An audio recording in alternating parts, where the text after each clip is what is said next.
Animal control officers surrounded my porch while Karen Voss stood smirking on her lawn, filming as they reached for Lily's trembling service dog. 3 days earlier, Karen posted my daughter's medical details in the HOA group chat, calling us frauds who broke every community rule. My name is Maya Reyes, a single mother raising Lily, 12, whose seizures made Bandit her service dog, our family's quiet lifeline.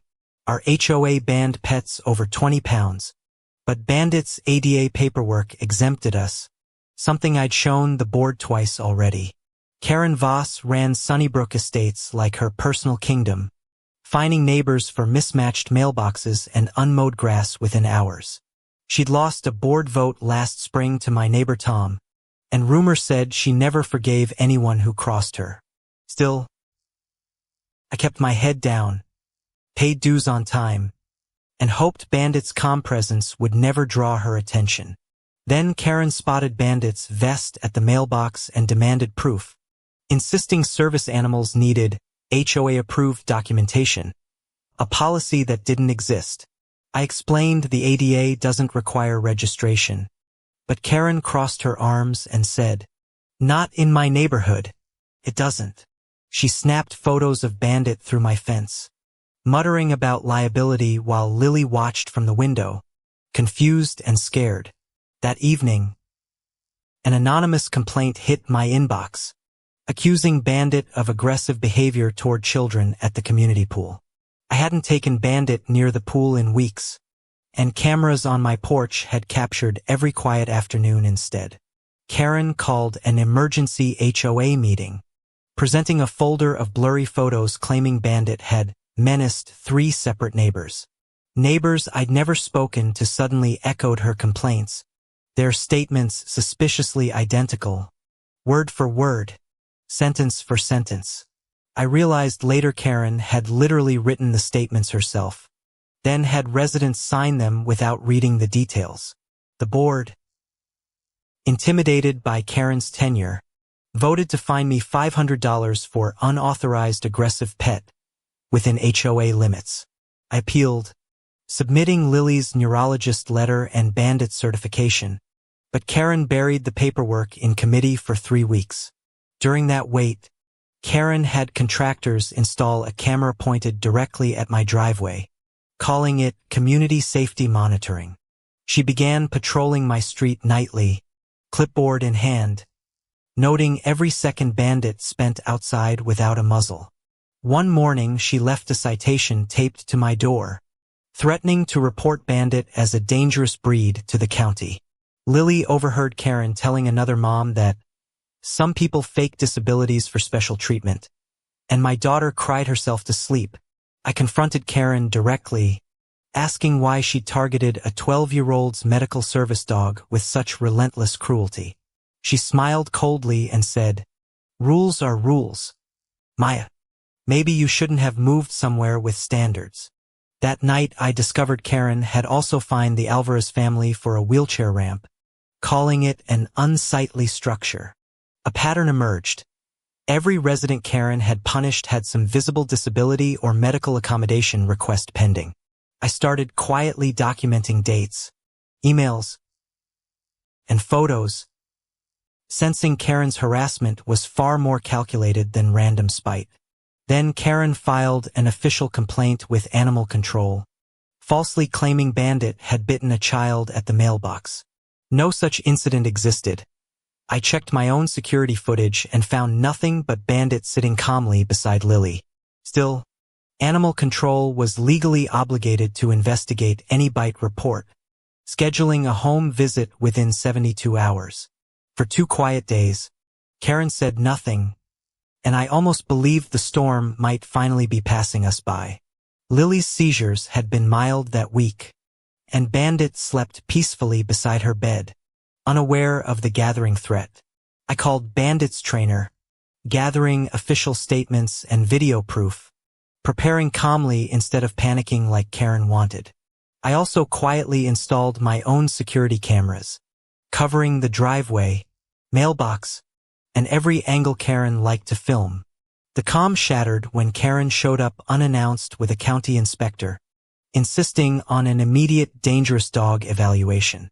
She'd apparently called in favors, pressuring the inspector to classify Bandit as aggressive before any real assessment occurred. The inspector, professional and unmoved by Karen's theatrics, asked simply to see Bandit's behavior and documentation firsthand. Bandit stayed, and gently nudged Lily's hand exactly as trained, calm as ever despite the chaos around him. Frustrated, Karen blurted that Lily probably doesn't even have real seizures, a comment the inspector wrote down immediately. That single sentence, spoken in anger, would later become the crack that split Karen's entire case wide open. The inspector quietly asked for my daughter's medical records, and Karen suddenly insisted the visit was clearly finished now. I handed over Lily's neurologist documentation, epilepsy diagnosis, and Bandit's official service dog certification, all dated and verified. The inspector's expression shifted, and he asked Karen directly why she'd filed a bite report with no actual incident. Karen stammered about community safety and setting an example, but the inspector's notebook kept filling with contradictions. Before leaving, he mentioned filing false reports to animal control was itself a punishable offense under county code. Karen's face went pale, though she quickly recovered, insisting she'd simply misunderstood a neighbor's second-hand story. That excuse crumbled fast, since I'd already pulled the HOA meeting minutes where she'd claimed direct personal knowledge. I shared those minutes, alongside my security footage, with the inspector, the HOA board, and a local news reporter. Word spread through Sunnybrook Estates fast, and neighbors who'd stayed silent finally admitted Karen had pressured their statements too. The Alvarez family came forward about their ramp fine, and 2 more disabled residents shared eerily similar harassment stories. Karen tried damage control, hosting a community unity barbecue, but almost no one showed up to support her anymore. The HOA board scheduled an emergency review, and this time, Karen wasn't the one presenting evidence anymore. I brought my own folder, dated complaints, forged-looking identical statements, and footage of Karen filming my property nightly. A board member quietly admitted Karen had asked him to sign a complaint he'd never actually witnessed happening. Then came the twist nobody expected. A resident revealed Karen herself used a fraudulent disability placard for HOA parking. She'd been quietly using her late mother's expired disability tag for 3 years to claim the closest reserved spot. Suddenly, the woman lecturing me about fake disabilities stood exposed as the only actual fraud in the neighborhood. Animal control called that afternoon, closing Bandit's case entirely and formally noting Karen's report as knowingly false. The county added her name to a file for potential fraud charges, both for the placard and the report. The board called a full HOA meeting, and this time every seat in the clubhouse was completely filled. Karen walked in expecting sympathy, still insisting she'd only been protecting the community from dangerous, undocumented pets. I stood up calmly, Bandit sitting quietly beside Lily, and played the footage of Karen trespassing on our property.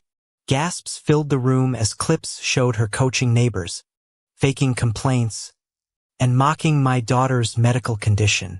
Then the county inspector's written report was read aloud, confirming Karen had filed a knowingly false bite complaint.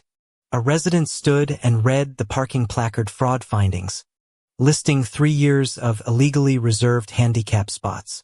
Karen tried interrupting, insisting it was all a misunderstanding, but her voice cracked under the weight of proof. The board president, visibly disgusted, motioned for an immediate vote to remove Karen from her position entirely. The vote passed unanimously, 31-0, with even her closest allies refusing to defend her anymore. Karen's face crumbled as she realized every rule she'd weaponized was now being used against her own conduct. Security guards, hired for the meeting after threats of chaos, quietly escorted her toward the clubhouse exit doors. Lily, clutching Bandit's leash, watched Karen leave in silence, finally exhaling a breath she'd held for weeks. Outside, a police officer waited to discuss the placard fraud, since the county had already opened a formal case. Neighbors who'd once feared Karen's fines now openly thanked me, admitting they'd been too scared to speak up. For the first time in months, Sunnybrook Estates felt like an actual neighborhood instead of Karen's private courtroom. Within a month, Karen faced fraud charges for the placard and a formal citation for the false animal report. The HOA revised its policies, adding real ADA protections so no family would face what Lily and I endured. Now Bandit walks Lily to the bus stop past Karen's old porch, calm, proud, and finally, completely undisturbed.